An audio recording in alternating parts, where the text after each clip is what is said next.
मध्य प्रदेश से आज एक बड़ी और अहम खबर सामने आई है। प्रदेश की पुलिस व्यवस्था में एक बड़ा प्रशासनिक बदलाव होने जा रहा है। सरकार ने उन पुलिस अधिकारियों पर सख्त रुख अपनाते हुए तैयारी कर ली है जो एक ही जिले में 10 साल से जमे हुए हैं। आंकड़ों के मुताबिक ऐसे 800 से 1000 पुलिस इंस्पेक्टर और डीएसपी है जिनका अब बड़े पैमाने पर तबादला किया जा सकता है। राज्य सरकार का यह कदम पुलिस विभाग में अनुशासन और कार्यकुशलता बढ़ाने की दिशा में एक महत्वपूर्ण फैसला माना जा रहा है। याद दिला दें कि जून 2024 में सरकार ने मात्र 5 दिनों में करीब 10,000 पुलिस कर्मियों के तबादले किए थे। अब बारी है उच्च पदस्थ अधिकारियों की, इंस्पेक्टर और डीएसपी की।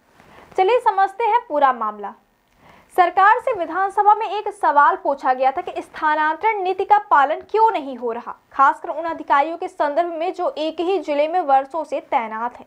इस सवाल का जवाब 2 दिसंबर को देना है। इसके बाद गृह विभाग और पुलिस मुख्यालय ने राज्य के सभी पुलिस कप्तानों और भोपाल, इंदौर के पुलिस कमिश्नरों से एक विस्तृत सूची मांगी है। सूची में उन सभी अफसरों के नाम दर्ज करने को कहा गया जो 10 साल या उससे ज्यादा समय से एक ही जिले में पदस्थ है। सामान्य परिस्थितियों में पुलिस कर्मियों का 3 साल में ट्रांसफर हो सकता है, जबकि 5 साल में यह अनिवार्य माना जाता है। लेकिन 10 वर्षों तक एक ही जिले में बने रहना नियमों का स्पष्ट उल्लंघन है। अब बात उस प्रक्रिया के जो अधिकारियों के मूल्यांकन और तबादले के लिए अपनाई जा रही है। PSW यानी पुलिस स्थापना शाखा ने एक विशेष प्रोफार्मा तैयार किया है जिसमें 4 महत्वपूर्ण सवाल शामिल हैं। पहला सवाल, क्या वास्तव में कई इंस्पेक्टर और उप निरीक्षक 10 साल से एक ही जिले में तैनात रहकर स्थानांतरण नीति का उल्लंघन कर रहे हैं?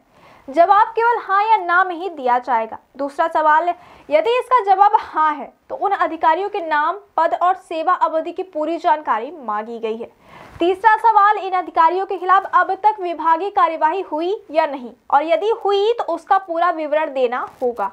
और चौथा और अंतिम सवाल कि कुल कितने ऐसे अधिकारी हैं जो 10 साल से एक ही जिले में तैनात हैं।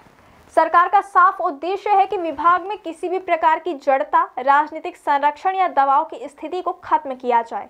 अधिकारियों का मानना है कि एक ही जगह पर लंबे समय तक बने रहने से प्रशासनिक निष्पक्षता और कार्यशैली प्रभावित होती है। ऐसे में तबादला न सिर्फ नियमों का पालन है बल्कि बेहतर और निष्पक्ष पुलिस व्यवस्था की जरूरत भी है। अक्सर देखा जाता है कि यदि कोई अधिकारी बहुत लंबे समय तक एक ही जिले में रह जाता है तो वे उसके स्थानीय प्रभाव, संपर्क और नेटवर्क इतने मजबूत हो जाते हैं कि निष्पक्ष कानून व्यवस्था पर असर पड़ने लगता है। कई बार ऐसे अधिकारी स्थायी केंद्र की तरह काम करने लगते हैं जिससे बाहरी दबाव और स्थानीय समीकरण प्रभावित होने लगते हैं। अधिकारियों का यह भी कहना है कि कार्यकुशलता बढ़ाने और पुलिस बल को स्वस्थ वातावरण में काम करने के लिए नियमित तबादले बेहद आवश्यक होते हैं। इससे दबाव और पक्षपात की संभावना कम होती है और अधिकारी नए अनुभवों के साथ नई जगहों पर बेहतर ढंग से काम कर पाते हैं। सरकार ने स्पष्ट किया है कि यह कार्यवाही व्यापक और पारदर्शी होगी। किसी भी अधिकारी को बिना कारण के निशाना नहीं बनाया जाएगा, लेकिन जो नियमों का उल्लंघन कर रहे हैं उन्हें अब नई पोस्टिंग का सामना करना पड़ेगा। अब सवाल यह उठता है कि इस बड़े पैमाने पर होने वाले तबादलों का असर क्या होगा। सबसे पहला असर प्रशासनिक स्तर पर देखने को मिलेगा, जहां कई जिलों में पुलिस नेतृत्व में बदलाव आएगा। इससे स्थानीय तंत्र में भी फेरबदल होगा। दूसरे, गवर्नेंस के स्तर पर यह संदेश जाएगा कि सरकार पारदर्शी और नियम आधारित प्रणाली को आगे बढ़ा रही है। तीसरा, पुलिस कर्मियों और अधिकारियों में अनुशासन और समयबद्ध व्यवहार का महत्व और भी बढ़ेगा। मध्य प्रदेश पुलिस की स्थानांतरण नीति वर्षों से चर्चा का विषय रही। कई बार आरोप लगते रहे हैं कि प्रभावशाली अधिकारी वर्षों तक एक ही जिले में टिक जाते हैं, जबकि बाकी अधिकारियों को बार बार बदलना पड़ता है। ऐसे में यह कदम संतुलन स्थापित करने की दिशा में महत्वपूर्ण माना जा रहा है। फिलहाल पुलिस कप्तानों और कमिश्नरों में आई सूची को अंतिम रूप देने का काम जारी है। उसके बाद गृह विभाग और पुलिस मुख्यालय मिलकर उन अधिकारियों के तबादलों की सूची तैयार करेंगे जिनका कार्यकाल नियमों के खिलाफ जाता है।